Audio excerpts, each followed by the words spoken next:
My name is Tatiana Rafael Calderon. I am originally from the Dominican Republic. I was born and raised there until I was 8 years old. And then I moved to Puerto Rico to live with my mother. And then I went back to the DR for 1 year. And then I came to the United States.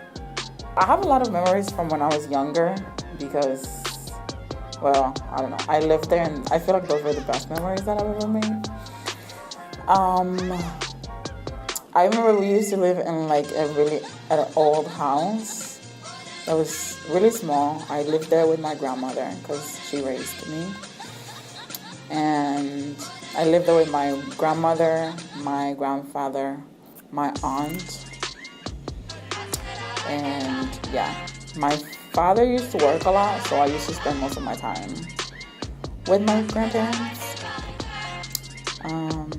I remember like spending a lot of time with my cousins, especially because we all used to live like very close to each other, so we used to all go to school together, come home, and yeah, I just remember like playing different games and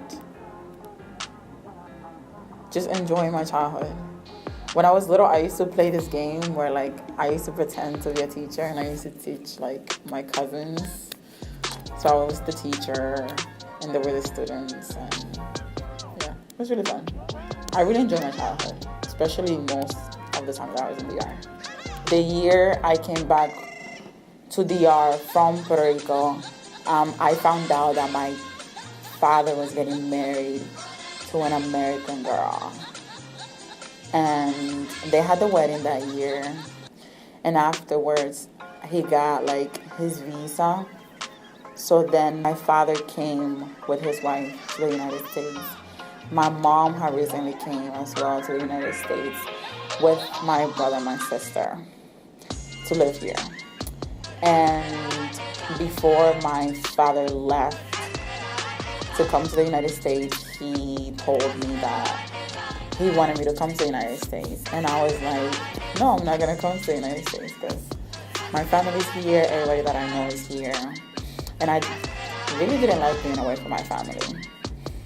So he then told my aunt, who technically raised me.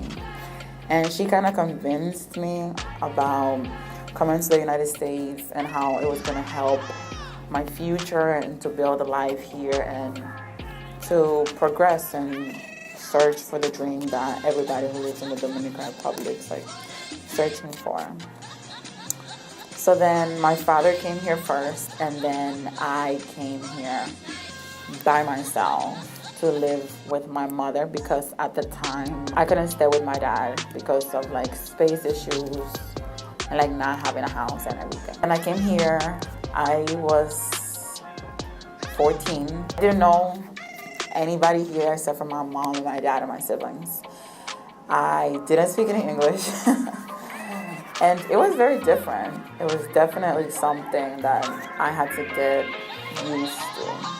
I came by myself and I was so scared because I didn't know anybody. I barely had any family here. And I was living with my mom, my stepdad, and both of my siblings in New Brunswick, New Jersey. I was very sad at the beginning because I couldn't really play, like I couldn't really see my family or talk to my cousins or talk to anybody really because I didn't know anyone. I didn't really have any friends when I came here. It was very hard to communicate because of the language barrier that exists when I first came to the United States.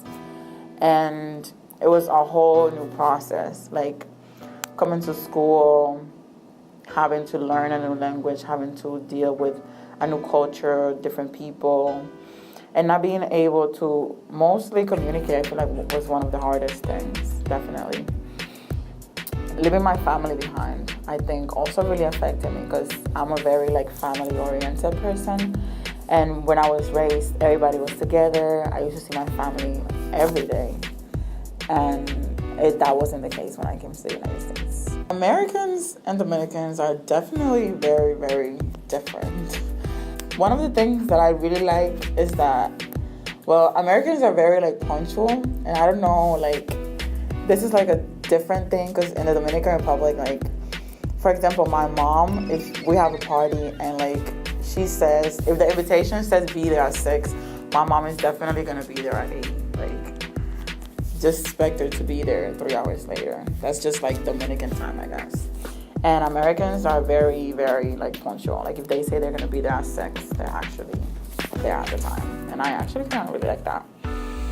The one thing that really made me feel more comfortable being in this country was the fact that I knew that being in this country was gonna help me be a better person and it's gonna take my life to a different direction, I guess, than if I had stayed in the Dominican Republic.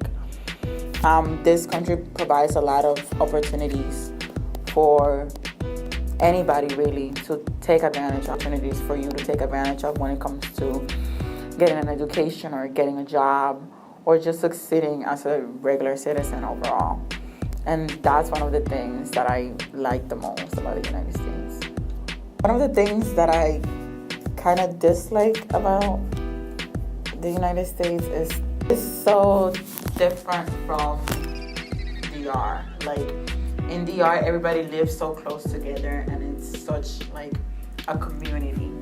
In the United States, once you move here and you're not around your family, like you might have someone living in one state and another person living in a different state. And just having the distance between families, that was something that I never had in the Dominican Republic. So when I came here and I saw that some of my family members were in New York and some were like in Florida, the ones that I did have here, then you feel kind of lonely because those are people who you don't see on a regular basis like you did in DR. And also the food. The food here is very different than in the Dominican Republic. In DR, a lot of the food are like homegrown or like you grow it in your backyard or you have a garden or you plant trees and you do all these different things to cultivate and to grow food and vegetables and everything else. In the United States, that's something that you don't really do unless you go to like a community garden and you do like specifically. But in the DR, it was just always there. Like that was something that you just do regularly. I guess McDonald's is good too, you know. One thing that I found very interesting was that before I came to this country, my aunt had this like, I guess we all had this like vision of what the United States was going to look like. So when I first came to the United States, I thought it would be like, you know, huge buildings and everybody lives in like big houses and everybody has like tons of food and just everything was just like, everybody was just living lavishly with the like huge cars. Because when you go to DR, and when people travel from the United States back to the Dominican Republic, they usually bring like a lot of jewelry or like really fancy cars and like a lot of money. So that's the perception that I guess I had of the United States when I first came here. So in my mind, that's what I thought it was going to be. And then when I actually came to the United States, I saw that there are people who don't have anything. There are people who don't have a place to live. There are people who don't have food to eat at night. And those are things that people who have never been in the United States don't really know that side of the society that we live in. So they have this perception and this dream that this is what it's going to look like and this is what everybody's portraying to be. So they believe in their minds that this is actually what it is. But in reality, it's different.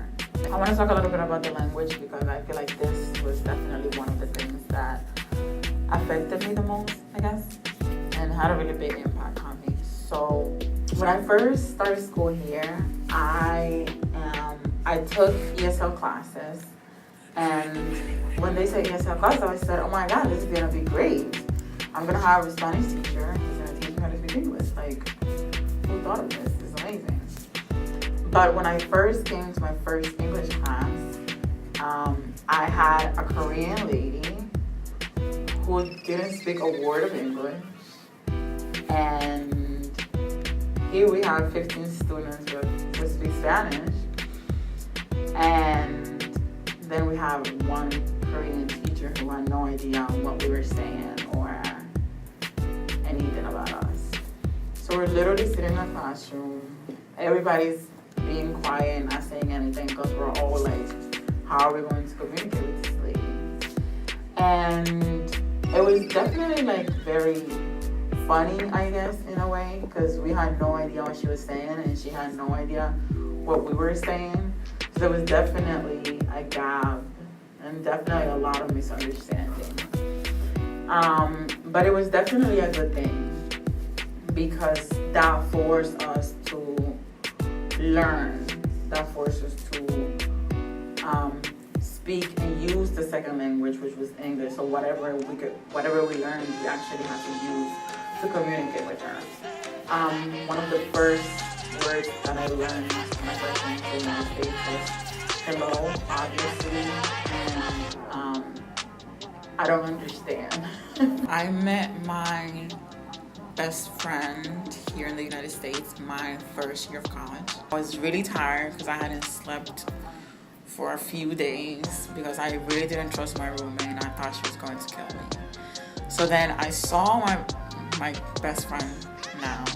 I saw her because I was asking for if anybody had anything that can help with like sleep because I needed to sleep, and she was like, oh my god, yes, I'm taking like these pills to help me sleep. And I'm like, oh my god, this is amazing. Like, I need to take these pills right now. Where are they at? And she brought 2 pills and I took the pills and I went to bed like nothing.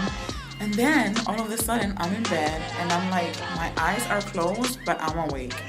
And I'm like, oh my god, I am dying. This is the end. It's been a good life.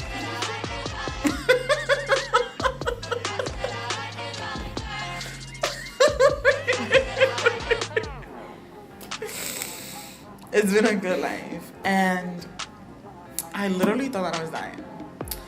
And then the next day I wake up, like I was literally awake in my mind for like at least like 3 hours without no sleep. Just me, I couldn't move, I couldn't do anything, I couldn't blink. So in my head I'm thinking, yo, if my roommate is really trying to kill me, this is the time to do it. This is the perfect time to do it. But thank God I was fine. And then the next day, my best friend comes to me and she's like, oh my god, the pills that I gave you yesterday expired like a year ago. And I'm like, bro, I really could have died. Like, you definitely put my life in danger. But now we're best friends and I love her to death. I really like it here overall.